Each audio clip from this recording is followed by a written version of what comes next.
Ensuite, nos ancêtres ont demandé un roi, et Dieu leur a donné Saül, le fils de Kish, de la tribu de Benjamin. Saül a été roi pendant 40 ans. Après cela, Dieu l'a rejeté, et il a donné David comme roi à nos ancêtres. Dieu parle de David en disant « J'ai trouvé David, le fils de Jessé.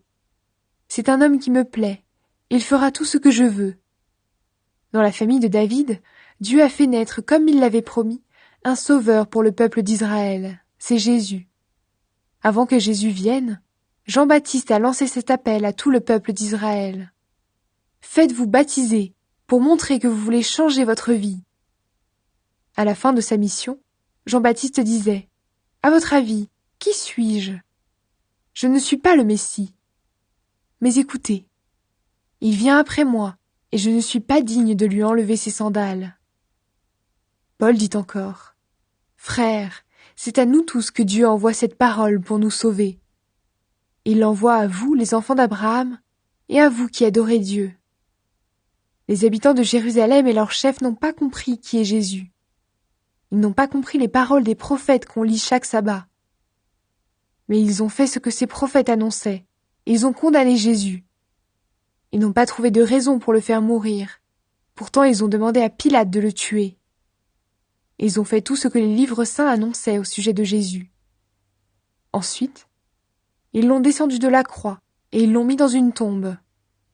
Mais Dieu l'a réveillé de la mort, et pendant plusieurs jours, Jésus s'est montré à ceux qui l'avaient accompagné de la Galilée jusqu'à Jérusalem.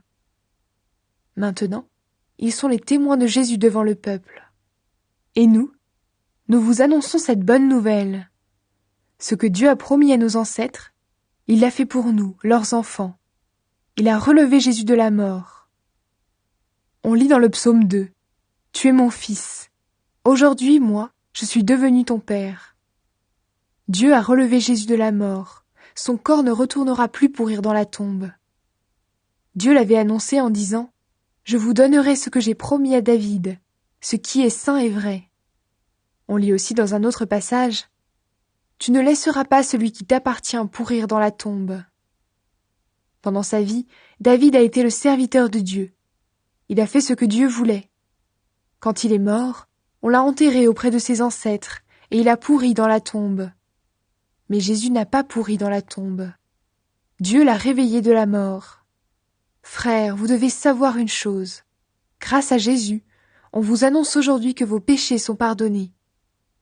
La loi de Moïse n'a pas pu vous libérer de vos péchés, mais tous ceux qui croient en Jésus sont complètement libérés. Donc faites attention. Les prophètes ont dit « Gens orgueilleux, regardez. Soyez étonnés, puis disparaissez.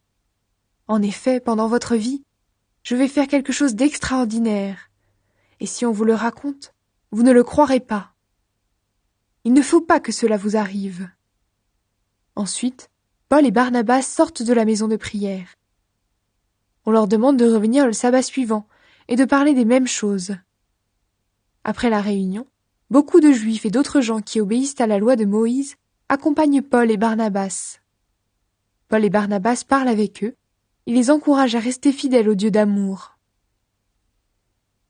Paul et Barnabas se tournent vers les non-juifs. Le sabbat suivant, presque tous les habitants d'Antioche de Pisidie se rassemblent pour entendre la parole du Seigneur. Quand les Juifs voient cette foule, ils sont remplis de jalousie. Ils se mettent à dire tout le contraire de Paul et ils l'insultent. Alors Paul et Barnabas disent avec assurance « C'est d'abord à vous, les Juifs, que nous devions annoncer la parole de Dieu.